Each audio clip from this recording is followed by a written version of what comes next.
이런 상황인데 학점은행제를 하려고 한다면 상담 와도 저는 그냥 하지 말라고 합니다. 학점은행제 이렇게 활용하면 시간 낭비, 돈 낭비, 나한테 도움 하나도 안 됩니다.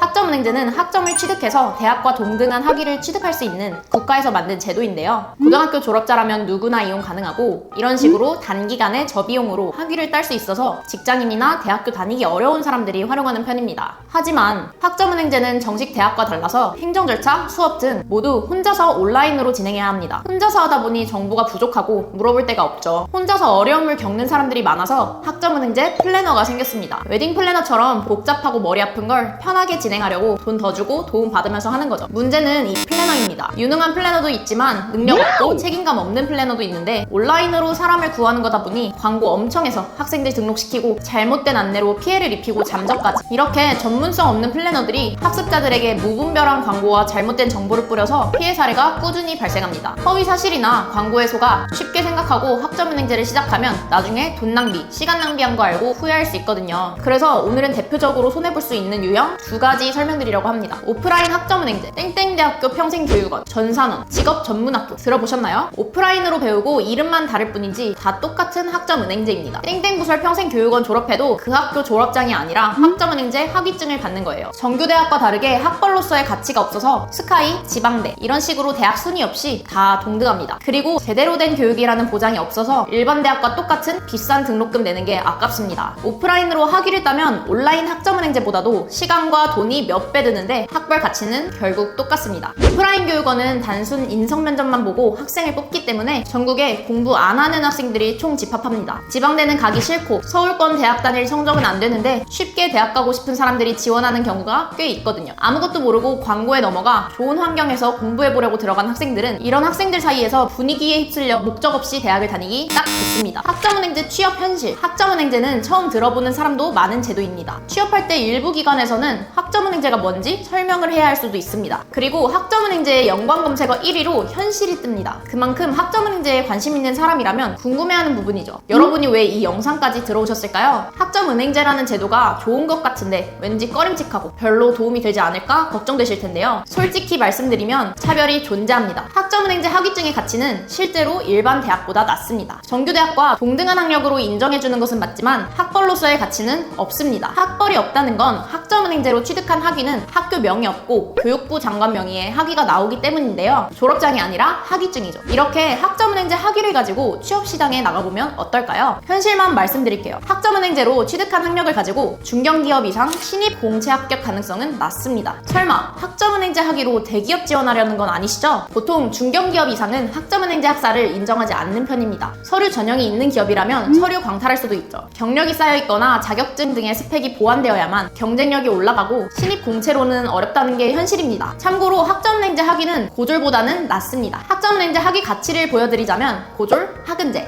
전문대졸, 4년대졸 이렇게 생각하시면 됩니다. 중소기업 등에서 지원 자격이 대학 졸업 이상일 경우 학점은행제 학위도 인정해줍니다. 그럼 학점은행제 학사 학위가 경력 또는 연봉 협상으로 도움이 될까요? 이미 직장, 실무 현장에서 어느 정도 경력을 쌓은 경우 회사를 다니면서 학점은행제 학위를 취득하게 되면 약간의 가점을 받을 수 있습니다. 경력사원이 진급을 목적으로 학점은행제로 학력을 갖추는 경우가 꽤 많거든요. 애초에 회사에서 학점은행제로 학위를 따오라고 요구하기도 합니다. 이런 상황의 경우에는 학점은행제 학위 취득이 도움이 되죠. 오늘은 학점은행제 현실에 대해서 말씀드렸는데요. 제가 학점은행제 플래너로 일하고 있지만 이 제도가 모두에게 좋다고 말할 수는 없거든요. 잘못된 정보와 유혹으로 학점은행제를 시작하게 되면 결국 나만 손해보는 겁니다. 학점은행제를 목적 없이 미리 시작하면 시간 낭비가 될 수 있음을 예시를 들어 설명드렸는데요. 누구나 쉽게 대학 생활을 할 수 있다고 해서 땡땡대학 졸업장 딸 수 있다고 해서 오프라인으로 교육원 다녔는데 나중에 보니 내가 피해자였구나 깨닫는 경우도 있었고 열심히 직장 병행하면서 학위 취득했더니 내가 원하는 회사 조건에 맞지 않아서 아무런 도움이 안 됐던 경우도 있었습니다. 목표를 정하지 않고 학점은행제를 시작했기 때문에 이런 결과가 생긴 거죠. 반면에 학점은행제로 수혜를 받은 경우도 있었습니다. 예를 들어 대학 수업을 들어서 취득해야 하는 자격증인 사회복지사나 보육교사 자격증 그리고 관련 학과 2년제 졸업학력이나 경력 2년 이상 조건을 갖춰야 응시가 가능한 산업기사 자격증은 학점은행제로 자격을 갖추면 4개월 안에도 가능해서 좋습니다. 이런 자격증을 취득하면 취업할 때도 분명 도움이 되고요. 또한 편입 지원 자격을 갖출 때도 장점이 존재하는데요. 편입 제도 자체가 대학교를 2년 이상 다녀야 하는데 학점은행제를 이용하면 고졸도 1년 만에 일반 편입 자격을 갖출 수 있습니다. 일반 대학을 다니면 2년의 시간 동안 맘에도 안 드는 학교에 등록금 내야 하고 오프라인으로 학교 다녀야 해서 편입 공부할 시간도 부족한데 학점은행제로는 비용, 시간을 절약하고 결론적으로 편입했을 때 3학년으로 들어가기 때문에 남들보다 더 빠른 학년으로 진학할 수도 있습니다. 다만 편입의 경우 다양한 변수가 있어서 따로 문의 주시면 현재 상황에서 적합한지 봐드리겠습니다. 학점은행제는 장점과 단점이 명확해서 잘못 시작하면 독이 되고 적절히 이용하면 득이 될 수도 있죠. 최종 학력, 최종 목표로 취득하는 것보다는 목표를 이루기 위한 수단으로